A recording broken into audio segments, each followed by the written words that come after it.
అదే RTV app వార్తల్ని క్షణాల్లో చదివే అవకాశం ఉంటుంది. ఒక న్యూస్ పేపర్, ఒక టెలివిజన్ ఛానల్ మీ చేతుల్లో ఎప్పుడూ ఉంటాయి. తేదీ 29/4/2024 రాత్రి జడ్గంగవరం విలేజ్లో రొత్తల శివశంకరం అతన్ని గుర్తు తెలియని వ్యక్తులు చంపేశారని చెప్పి వాళ్ళ నాన్నగారు కంప్లైంట్ ఇచ్చారు. ఆ కేసులో మాగవరపాలెం పోలీస్ స్టేషన్ని రిజిస్టర్ చేశాము. ఆ కేసులో నిన్న ముద్దాయి అయిన Pechcheti Upendra Babu son of Apparao 24 years కాపుబై క్యాస్ట్, అతను వడ్డాది మడుగు మండలం. అతను నిన్న అరెస్ట్ చేసి రిమాండ్కి పంపించాం. అతను ఇదే మర్డర్ కాకుండా లచ్చనపాలెంలో వాలంటీర్ హరినాథ్ మర్డర్ కూడా అతనే చేశాడు. అది కూడా అతను ఒప్పుకున్నాడు కన్ఫెషన్లో.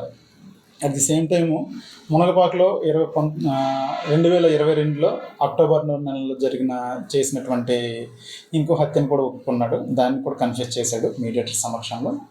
ఆ కేసులో కూడా మొత్తానికి 3 మర్డర్లు చేశాడు. 3 మర్డర్ కేసుల్లో కూడా అతన్ని నిన్న అరెస్ట్ చేసి రిమాండ్కి పంపడం జరిగింది.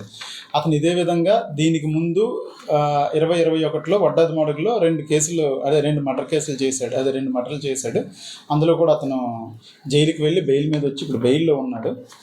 తర్వాత ఇతను ఎలా చంపుతాడంటే, ఎవరైనా కుర్రవాళ్ళు డబ్బుకు ఆశపడిన కుర్రవాళ్ళు ఉంటే లిక్విడ్ గాంజా బిజినెస్ చేద్దామని చెప్పి వాళ్ళకి ఆశ చూపించి వాళ్ళకన్నట కొంచెం ఐసోలేటెడ్ ప్లేస్కి తీసుకువెళ్ళి అక్కడ కర్రతో కొట్టి చంపి వాళ్ళు తెచ్చిన డబ్బులను అనమాట తీసుకుని వెళ్ళిపోతాడు. ఇది ఇతని యొక్క యాంగో. మరిన్ని వీడియోస్ కోసం ఛానల్ సబ్స్క్రైబ్ చేయండి. లేటెస్ట్ అప్డేట్స్ కోసం వాట్సాప్ ఛానల్ ఫాలో చేయండి. అండ్ లింక్ డిస్క్రిప్షన్ లో ఉంది.